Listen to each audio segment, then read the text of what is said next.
ឆៅរបស់គេហ្នឹងចាបន្តមកទៀតខ្ញុំចាប់ដើមថ្លឹងសិនខ្ញុំធ្វើនឹងចំណុំ100ក្រាមអញ្ចឹងទៅយើងចាប់ដើម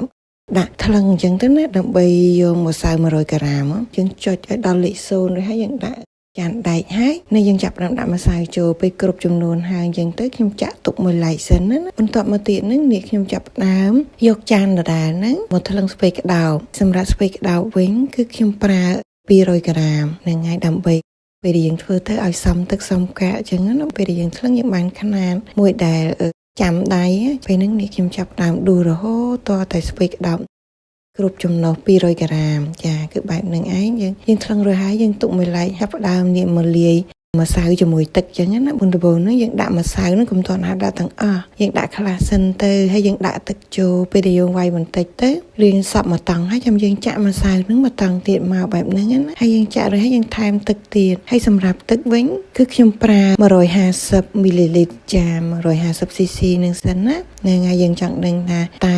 លាយទៅយ៉ាងណាដែរអញ្ចឹងយើងដាក់ម្ដងតិចអញ្ចឹងណាហ្នឹងហើយនេះរបៀបរាវប៉ុណ្្នឹងមិនមែនរាវពេកទេណាបន្តមកទៀតហ្នឹងនេះអូខេហើយខ្ញុំចាប់ដើមនេះដាក់ពងទាចូលមកគ្រាប់ហ្នឹងហើយយើងចាប់ដើមនេះវាយទៀតចឹងណាវាយឲ្យចូលសពបែបហ្នឹងហើយចារបៀបថាចូលរលាយសាច់មួយហើយហ្នឹងខ្ញុំដាក់ស្វេក្តោបចូលបែបនេះពេលដែលយើងដាក់រួចហើយហ្នឹងយើងក៏ចាប់ដើមកូរច្របល់ស្វេក្តោបមួយម្សៅហ្នឹងណាឲ្យសពគ្នាបែបហ្នឹងទៅពេលដែលយើងកូរសពអីល្អហើយហ្នឹងបងប្អូនយើងទុកម្សៅហ្នឹងប្រហែលជា 4-10 នាទីសិនទៅចាកុំទាន់អាចយកមកចាក់ភ្លាមហើយរួចហើយបញ្ជាក់រសជាតិម្សៅគេហ្នឹងគឺគេលាយគ្រឿងហើយស្រេចហ្នឹងណារសជាតិគេប្រៃឡំឆ្ងាញ់ហើយនេះយើងមកត្រៀមខ្ទះរបស់យើងបន្ទាប់មកខ្ញុំប្រើបេកុងណានេះគឺបែបហ្នឹងឯងឬយើងចាប់ដើម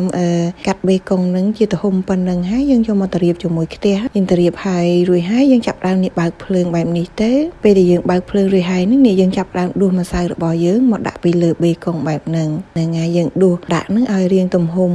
រាងតាមបេកុងហ្នឹងណាគឺទំហំមូលបញ្ជាក់បងប្អូនអត់មានបេកុងទេបងប្អូនអាចដាក់សាច់ជ្រូក3ជាន់ក៏បានដែរណាចាសាច់3ជាន់ហ្នឹងយើងហាន់ស្ដើងទៅយើងយកមកត្រៀបបែបហ្នឹងក៏បានដែរហ្នឹងហើយពេលយើងដាក់ម្សៅចូលរួចអស់ហើយយើងរៀងដាក់កលុកកដានបន្តិចទៅយើងចាក់ពងទាចូលដើម្បីកុំឲ្យពងទាហ្នឹងហៀចេញមកក្រៅហ្នឹងហើយគឺបែបហ្នឹងឯងនេះមើលតាមវីដេអូហ្នឹងទៅបងប្អូនយល់ហើយពេលដែលយើងនេះហើយទៅវាថាយើងរៀងវាថាយកវែកហ្នឹងប្រហើបមើលតិចណាចាតើមកជាហ៊ានទៀតក្រៀមហើយរនៅអីពេលបាតខាងក្រោមហ្នឹងរបៀបថាឡើងឆ្អិនកាឡាតល្អអីហើយហ្នឹងបងប្អូនយើងចាប់ដើមនេះជោគត្រឡប់មកជាហៀងទៀតណាចាយើងមើលថ្នមបែបហ្នឹងណាយើងត្រឡប់មកបែបហ្នឹងអញ្ចឹងទៅលក្ខណៈបែបហ្នឹងឯងយើងដើម្បីឲ្យឆ្អិនទាំងសងខាង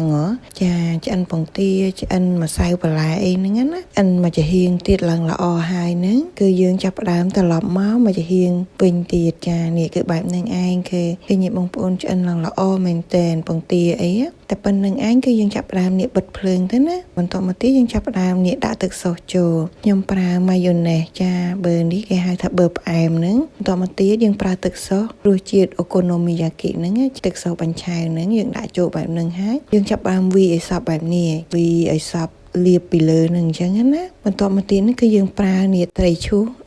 ខាត់ស្អកហ្នឹងហើយត្រីហ្នឹងគឺហុយបែបហ្នឹងចារសជាតិឡំឆ្ងាញ់បែបមួយយ៉ាងហ្នឹងហើយយើងចាក់ចូលបែបហ្នឹងណាហ្នឹងហើយយើងដាក់ចូលរួចអស់ហើយហ្នឹងនេះគឺលក្ខណៈបែបហ្នឹងឯងគឺ